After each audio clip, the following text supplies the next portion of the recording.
Hi guys, welcome to our channel Real Academy. আজি আমি ট্ৰায়াঙ্গল কেই প্ৰকাৰৰ আৰু কি মানে ট্ৰায়াঙ্গল আমি বাহুৰ ওপৰত ভিত্তি কৰি মানে ত্ৰিভুজ কেই প্ৰকাৰত ভাগ কৰিব পাৰোঁ আৰু কোণৰ ওপৰত ভিত্তি কৰি ত্ৰিভুজ কেইটা ভাগত ভাগ কৰিব পাৰোঁ তাৰ বিষয়ে আজি আমি আলোচনা কৰিম। এতিয়া চাওক ত্ৰিভুজ প্ৰধানকৈ 6 প্ৰকাৰৰ। যদি মই বাহুৰ ওপৰত ভিত্তি কৰোঁ এতিয়া প্ৰথম ত্ৰিভুজটো চাওক এই ত্ৰিভুজটো গোটেইকেইটা বাহু সমান যি ত্ৰিভুজৰ গোটেইকেইটা বাহু সমান তাক কি বুলি কোৱা হয় সমবাহু ত্ৰিভুজ বুলি কোৱা হয়। তাক কি বুলি কোৱা হয় সমবাহু ত্ৰিভুজ। সমবাহু ত্ৰিভুজ প্ৰথম ত্ৰিভুজটোক কি বুলি কোৱা হয় সমবাহু ত্ৰিভুজ। ইয়াৰ গোটেইকেইটা সাইড সমান তিনিওটা সাইড সমান। ইংলিছত কোৱা হয় ইকুইলেটাৰেল ট্ৰায়াঙ্গল বুলি। সমবাহু ত্ৰিভুজক ইংলিছত কি বুলি কোৱা হয় ইকুইলেটাৰেল ট্ৰায়াঙ্গল বুলি। এতিয়া যদি দুটা বাহু সমান হয় তাক কি বুলি কোৱা হয় সমদ্বিবাহু ত্ৰিভুজ। তলৰ ত্ৰিভুজটো এইটো তাৰ যিকোনো দুটা বাহু সমান এই কোলা দুটা দাগ দিয়া হৈ আছে যে এই দুটা দাগ মানে এই দুটা বাহু সমান। যি ত্ৰিভুজৰ দুটা বাহু সমান তাক কি বুলি কোৱা হয় সমদ্বিবাহু ত্ৰিভুজ আৰু ইংলিছত কোৱা হয় আইচ'স্কেলাৰ ট্ৰায়াঙ্গল বুলি। তোমালোকে ইংলিছ নামবিলাকৰ লগতে মনত ৰাখিবা। যি ত্ৰিভুজৰ দুটা বাহু সমান তাক কি বুলি কোৱা হয় সমদ্বিবাহু ত্ৰিভুজ। মানে যি ত্ৰিভুজৰ দুটা বাহু সমান তাক কি বুলি কোৱা হয় সমদ্বিবাহু ত্ৰিভুজ। ইংলিছত কি বুলি কোৱা হয় আইচ'স্কেলাৰ ট্ৰায়াঙ্গল বুলি। এতিয়া চোৱা নামটোতে ইয়াৰ অৰ্থটো সোমাই আছে। সম মানে আছে সমান, দ্বি মানে আছে দুটা, হয়নে? যি ত্ৰিভুজৰ দুটা বাহু সমান তাক কি বুলি কোৱা হয় সমদ্বিবাহু ত্ৰিভুজ। ঠিক আছে, এইকেইটা মনত ৰাখিবা। তাৰপিছত চোৱা যি ত্ৰিভুজৰ এটা বাহু সমান হয় এই তিনিটা বাহুৰ এটাৰ লগত এটা সমান নহয় তাক কি বুলি কোৱা হয় বিষমবাহু ত্ৰিভুজ বুলি। কি বুলি কোৱা হয় বিষমবাহু ত্ৰিভুজ। বুজি পালা? এতিয়া এই তিনিটা ত্ৰিভুজ মই কিহৰ ওপৰত ভিত্তি কৰিলোঁ বাহুৰ ওপৰত ভিত্তি কৰিলোঁ। প্ৰথম ত্ৰিভুজটো কি আছিলে সমবাহু ত্ৰিভুজ। মানে যি ত্ৰিভুজৰ তিনিওটা বাহু সমান তাক কি বুলি কোৱা হয় সমবাহু ত্ৰিভুজ। ইংলিছত কোৱা হয় ইকুইলেটাৰেল ট্ৰায়াঙ্গল বুলি। কি ক'লোঁ যে যি ত্ৰিভুজৰ তিনিওটা বাহু সমান তাক কি বুলি কোৱা হয় সমবাহু ত্ৰিভুজ। ইংলিছত কোৱা হয় ইকুইলেটাৰেল ট্ৰায়াঙ্গল বুলি। 2 নম্বৰতে যি ত্ৰিভুজৰ দুটা বাহু সমান ত্ৰিভুজৰ দুটা বাহু সমান তাক কি বুলি কোৱা হয় সমদ্বিবাহু। সম মানে সমান, দ্বি মানে আছে দুটা, তাক কি বুলি কয় সমদ্বিবাহু ত্ৰিভুজ। ইংলিছত কি বুলি কোৱা হয় আইচ'স্কেলাৰ ট্ৰায়াঙ্গল বুলি। আৰু 3 নম্বৰতে যি ত্ৰিভুজৰ তিনিওটা বাহু সমান নহয় তাক কি বুলি কোৱা হয় বিষমবাহু ত্ৰিভুজ বুলি। তাক কি বুলি কোৱা হয় বিষমবাহু ত্ৰিভুজ বুলি। এই তলটো দেখিছেনে ইয়াত তিনিওটা বাহু সমান নহয় তাক কি বুলি কোৱা হয় বিষমবাহু ত্ৰিভুজ বুলি।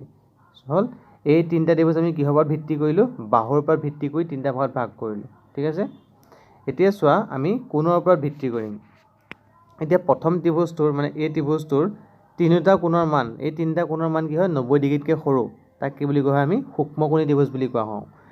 কি ক'লোঁ যে যি ত্ৰিভুজৰ তিনিটা কোণৰ মান 90 ডিগ্ৰীতকৈ সৰু মানে এইটো এটা কোণ এইটো এটা কোণ আৰু এইটো এটা কোণ এই তিনিটা কোণৰ মান যদি 90 ডিগ্ৰীতকৈ সৰু হয় মানে 90 ডিগ্ৰীতকৈ যদি সৰু হয় তাক কি বুলি কোৱা হয় সূক্ষ্মকোণী ত্ৰিভুজ বুলি কোৱা হয়। আৰু ইংলিছত কি বুলি কোৱা হয় ইকুৱেট এংগল বুলি কোৱা হয়। তোমালোকে মনত ৰাখিবা যি ত্ৰিভুজৰ তিনিওটা কোণৰ মান 90 ডিগ্ৰীতকৈ সৰু তাক কি বুলি কোৱা হয় সূক্ষ্মকোণী ত্ৰিভুজ বুলি কোৱা হয়। সূক্ষ্মকোণী ত্ৰিভুজ বুলি কোৱা হয়, মনত ৰাখিবা। যি ত্ৰিভুজৰ তিনিটা কোণৰ মান কি হ'ব 90 ডিগ্ৰীতকৈ সৰু হ'ব তাক কি বুলি কোৱা হয় সূক্ষ্মকোণী ত্ৰিভুজ।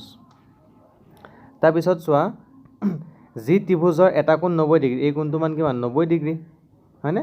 যি ত্ৰিভুজৰ এটা কোণৰ মান 90 ডিগ্ৰী তাক কি বুলি কোৱা হয় সমকোণী ত্ৰিভুজ। মনত ৰাখিবা ইংলিছত কোৱা হয় ৰাইট এংগল বুলি। যি ত্ৰিভুজৰ এটা কোণৰ মান 90 ডিগ্ৰী যি ত্ৰিভুজৰ এটা কোণৰ মান কিমান 90 ডিগ্ৰী তাক কি বুলি কোৱা হয় সমকোণী ত্ৰিভুজ। কি বুলি কোৱা হয় সমকোণী ত্ৰিভুজ। 90 ডিগ্ৰী মানে সমকোণ হয় নহয় তাক কি বুলি কোৱা হয় ইয়াক সমকোণী ত্ৰিভুজ। ইংলিছত কি বুলি কোৱা হয় ৰাইট এংগল ট্ৰায়াঙ্গল বুলি কোৱা হয়, মনত ৰাখিবা। এতিয়া চোৱা লাষ্টৰটো চোৱা কি কৈছে যি ত্ৰিভুজৰ এটা কোণৰ মান 90 ডিগ্ৰীতকৈ ডাঙৰ এই কোণটো দেখিছেনে এই কোণটোৰ মান কিমান হ'ব 90 ডিগ্ৰীতকৈ ডাঙৰ মানে ধৰি লোৱা 110 বা 120 মানে 100ৰ পৰা মানে 90তকৈ ডাঙৰ হ'ব লাগিব আৰু মানে এটা কোণৰ মান যদি তোমাৰ 90তকৈ ডাঙৰ হয় তাক কি বুলি কোৱা হয় স্থূলকোণী ত্ৰিভুজ বুলি। ইংলিছত কি বুলি কোৱা হয় অবটিউচ এংগল বুলি। মনত ৰাখিবা যি ত্ৰিভুজৰ এটা কোণৰ মান যদি 90 ডিগ্ৰীতকৈ ডাঙৰ হয় তাক কি বুলি কোৱা হয় স্থূলকোণী ত্ৰিভুজ বুলি, হয়নে?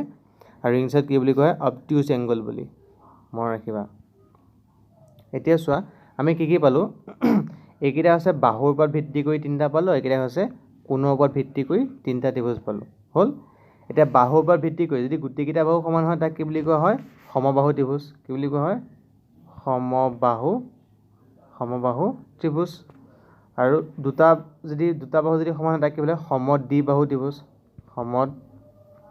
ত্ৰিভুজ আৰু যি ত্ৰিভুজৰ তিনিটা কোণৰ মান বেলেগ বেলেগ তাক কি বুলি কোৱা হয় বিষমবাহু ত্ৰিভুজ মনত ৰাখিবা বাহুৰ ওপৰত ভিত্তি কৰি কি বোলো সমবাহু ত্ৰিভুজ গোটেইকেইটা বাহু সমান হ'লে সমবাহু দুটা বাহু সমান হ'লে কি হ'ব সমদ্বিবাহু তিনিটা বাহু সমান মানে তিনিটা বাহু বেলেগ বেলেগ হ'লে তাক কি বুলি কয় বিষমবাহু ত্ৰিভুজ এতিয়া কোণৰ ওপৰত ভিত্তি কৰি যি ত্ৰিভুজৰ এটা কোণ গোটেইকেইটা কোণৰ মান 90 ডিগ্ৰীতকৈ সৰু তাক কি বুলি কোৱা হয় সূক্ষ্মকোণী ত্ৰিভুজ সূক্ষ্ম মানে সৰু হয় নাই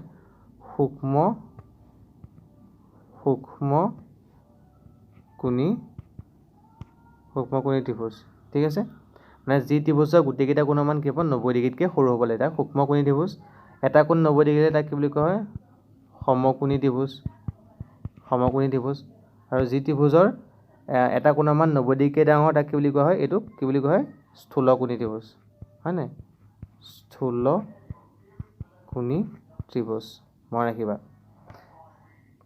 বুজি পালা যি ত্ৰিভুজৰ এতিয়া আমি কি কৰিলোঁ ত্ৰিভুজৰ ভাগবিলাক বুজি পালোঁ প্ৰথমতে কিহৰ ওপৰত ভিত্তি কৰি লিখিছিলোঁ কোণৰ ওপৰত কি আছিলে কোৱা কোণৰ ওপৰত ভিত্তি কৰি কি প্ৰথমতে কি সূক্ষ্মকোণী মানে 90 ডিগ্ৰীতকৈ সৰু হ'ব লাগিব তাৰপিছত কি সমকোণী 90 ডিগ্ৰী হ'ব লাগিব এইটো সূক্ষ্মকোণী সমকোণী 90 হ'লে সমকোণী আৰু 90তকৈ ডাঙৰ হ'লে স্থূলকোণ বাহুৰ ওপৰত ভিত্তি কৰি এইটো কি হ'ব সমবাহু তিনিটা বাহু সমান হ'লে সমবাহু দুটা বাহু সমান হ'লে সমদ্বিবাহু গোটেইকেইটা বাহু বেলেগ বেলেগ হ'লে কি বুলি কোৱা হয় বিষমবাহু ত্ৰিভুজ মনত ৰাখিবা এতিয়া তোমালোকে এইকেইটাৰ ওপৰত কিছুমান কুৱেশ্যন কৰিব লাগিব এতিয়া চোৱা আমি অধ্যায় 6টো ত্ৰিভুজ আৰু ইয়াৰ ধৰ্মৰ বিষয়ে আমি আলোচনা কৰিম এতিয়া চোৱা এইটো 6A সপ্তাহ হেৰিটো দিয়া হৈ আছে এতিয়া চোৱা অনুশীলনী 6A কি দিছে যে ত্ৰিভুজৰ তলত কেইটামান ত্ৰিভুজৰ মান দিয়া হৈ আছে আমি কি কৰিব লাগিব ত্ৰিভুজকেইটা ভাগ কৰি পেলাই আমি কি কৰিব লাগিব ত্ৰিভুজৰ বাহুৰ মান দিয়া আছে আমি কি কৰিব লাগিব ত্ৰিভুজকেইটা মানে কি সমবাহু নে বিষমবাহু নে এইবিলাক আমি লিখিব লাগিব এতিয়া চোৱা প্ৰথম ত্ৰিভুজটো চোৱা এইটো চোৱা প্ৰথম ত্ৰিভুজটো কি দিছে যে ইয়াৰ গোটেইকেইটা কোণ এটা বাহু মান কিমান 4 এটা 10 এটা হৈছে 8 তে গোটেইকেইটা বাহু যদি বেলেগ বেলেগ হয় তাক কি বুলি কোৱা হয় বিষমবাহু ত্ৰিভুজ বুলি কোৱা হয় হ'ল 2 নম্বৰটো চোৱা এটা হৈছে 7 সেন্টিমিটাৰ এটা হৈছে 3 সেন্টিমিটাৰ আছে 11 এই ত্ৰিভুজটো গোটেইকেইটা কোণৰ মান গোটেইকেইটা বাহুৰ মান কি বেলেগ বেলেগ মানে গোটেইকেইটা বাহু যদি বেলেগ বেলেগ হয় তাক কি বাহু ত্ৰিভুজ বুলি কৈছিলোঁ বিষমবাহু ত্ৰিভুজ বুলি আমি পাই আহিছোঁ হয়নে তাৰপিছতো চোৱা 3 আৰু 4টো চোৱা কি দিছে ইয়াতে এটা আছে 24 এটা আছে 26 এটা আছে 10 তে গোটেইকেইটা বাহু মান কি বেলেগ বেলেগ হ'লে কি হ'ব বিষমবাহু ত্ৰিভুজ তাৰপিছতো চোৱা এইটো 10 তে ত্ৰিভুজটোক আমি কি বুলি ক'ম গোটেইকেইটা বাহু সমান হ'লে কি বুলি ক'ম সমবাহু ত্ৰিভুজ বুজি পাইছা গোটেইকেইটা বাহু যদি সমান হয় তাক কি বুলি কোৱা হয় আমি সমবাহু ত্ৰিভুজ বুলি কোৱা হয় তোমালোকে কেইটা লিখি ল'বা বহি তাৰপিছতো চোৱা 5 নম্বৰটো কি দিয়া আছে এটা বাহু মান 13 এটা বাহু মান 12 এটা বাহু মান 5 গোটেইকেইটা বাহু মান কি বেলেগ তাক কি বুলি কয় গোটেইকেইটা বাহু বেলেগ হ'লে কি হ'ব বিষমবাহু ত্ৰিভুজ তাৰপিছত চোৱা এইটো কিমান 14 11 20 গোটেইকেইটা বাহু মান বেলেগ সেইটো বিষমবাহু ত্ৰিভুজ হ'ল তাৰপিছতো চোৱা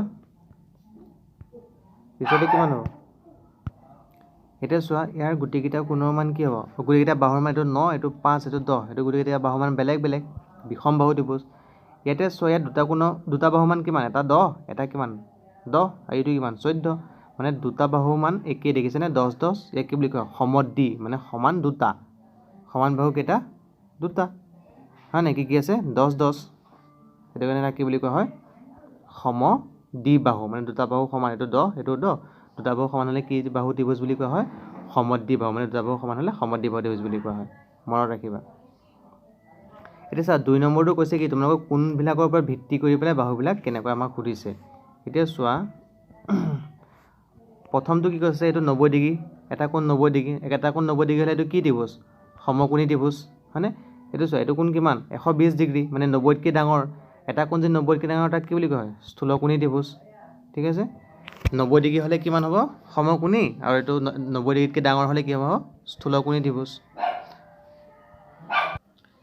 এতিয়া চোৱা তোমালোকে 7 নম্বৰটো এইটো কি কৈছে যে এটা কোণৰ মান 80 ডিগ্ৰী দিয়া হৈ আছে, এইটো 80, এইটো কিমান 40, এইটো 60। এতিয়া গোটেইকেইটা কোণৰ মান কি হ'ব 90 ডিগ্ৰীতকৈ সৰু হয় ন গোটেইকেইটা, 80টোও সৰু, 40টোও সৰু, 60টোও সৰু, তাক কি ত্ৰিভুজ বুলি কোৱা হয়? সূক্ষ্মকোণী ত্ৰিভুজ। গোটেইকেইটা কোণৰ মান যদি 90 ডিগ্ৰীতকৈ সৰু, তাক কি বুলি কোৱা হয়? সূক্ষ্মকোণী ত্ৰিভুজ। তাৰ পাছৰটো চোৱা, পাছত তোমাৰ কি দিছে যে এটা কোণ দিছে কিমান 90 ডিগ্ৰী, এটা কোণ মানৰ মান যদি 90 ডিগ্ৰী, তাক কি বুলি কয়? সমকোণী ত্ৰিভুজ। বুজি পাইছা?